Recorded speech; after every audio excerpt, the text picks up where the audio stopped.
Well, a big problem is that we are seeing kids graduate with six figures in debt and not having a job to show for it.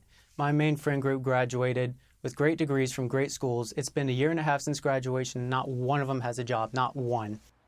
That is former UN Ambassador Nikki Haley's son talking about how hard it is for new college grads to find work. I'm hearing it from friends, too.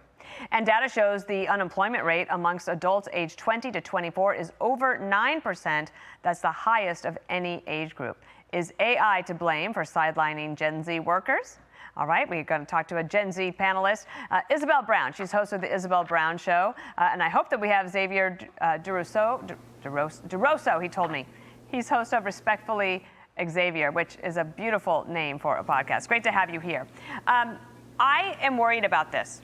And one of the reasons we're doing this segment is that I think about it all the time. I read all the articles. I listen to all the podcasts. And on any day, Isabel, I could listen to something that says everything's going to be fine for young workers. AI is going to be productive. You're going to have more jobs. And then later in the day, I can listen to something else that says, this is a huge problem. There are no entry-level jobs for people who are just graduating from high school or college. How do you see it in your friend group?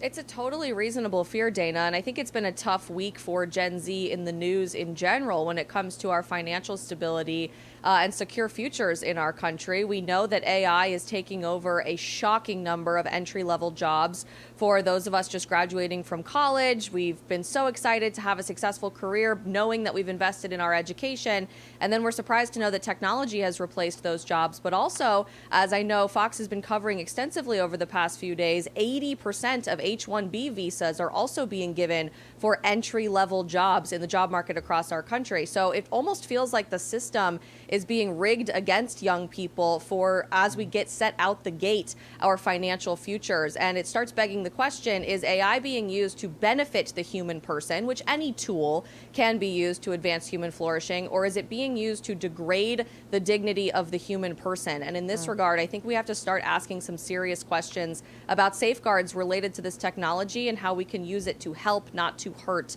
Gen Z and every generation thereafter. Xavier, this is a headline from the Wall Street Journal saying that these AI power users are impressing bosses and leaving coworkers in the dust.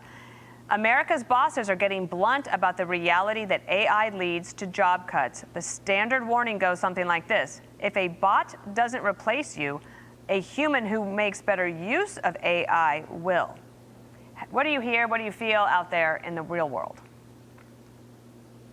You know, it's definitely true and realistic to have some concern about AI, especially when it comes to young people getting jobs. But the reality is that AI is not going anywhere, so we need to step up to the challenge. And the reality also about AI is that Gen Z is growing up with AI, so we need to be growing with AI. We need to be using it to be more efficient and to become smarter rather than becoming more entitled and allowing AI to make us lazy.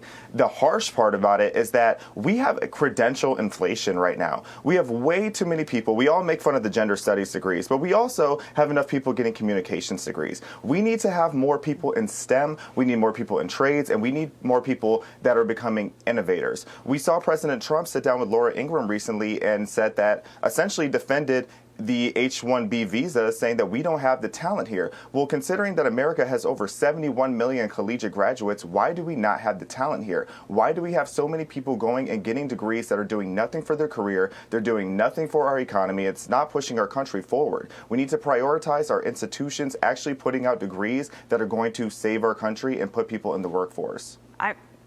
You both made such great points. And Isabel, I wonder about one of my big concerns is K through 12 education. We do these studies, we can put it up on the screen, and everybody says, oh my gosh, no one can read or write? And then we expect them to be able to compete in the job market.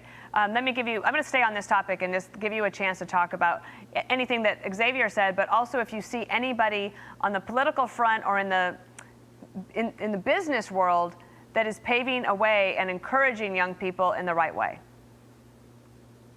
You know, I'm hopeful that we can use AI, as Xavier just mentioned, for all of the right reasons, to take us to a new level of human advancement. But you're right, these are very real concerns about literacy, critical thinking, even creativity. AI is replacing our dating lives, the art world, so much of the human capacity to create. So we need to start having an honest conversation, especially in the realm of education, how it can be used to help us advance the learning for the next generation versus outsourcing our critical thinking. Xavier Xavier hit the nail right on the head. This involves a much larger conversation about rebuilding our education system from the ground up. That's a harsh reality, and it's going to take time to do, but it's so important for this next generation. I'm going to give you the last word, Xavier, but to point out when Isabel mentions the art world, another story that I want to do is how there's a new study out that says that most people cannot tell the difference between a song that was written by a human, with all the blood, sweat, and tears that comes with that, and one that was written by a robot. So it feels like we're on the precipice of something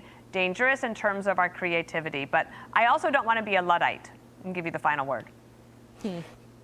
Yes, we're definitely in a creative drought. It's showing in more ways, especially in the art world. But I'm at the point, too, where it's like I would pay to never have to see AI again. It's so hard to even tell videos from reality versus AI on the internet. And I think it's going to continue to demoralize society if we don't figure out a way to crack down on it just a little bit. Last night, my husband sent me this meme, and it was a cat flying through the air. And I wrote him, I said, it's AI. It goes, yeah, I know, but it's good. So that's what we've been reduced to while I try to go to bed. All right, thank you both. Will you please come back? Absolutely. Thanks for having us. Okay. I'm Steve Ducey. I'm Brian Kilmeade. And I'm Ainsley Earhart. And click here to subscribe to the Fox News YouTube page to catch our hottest interviews and most compelling analysis.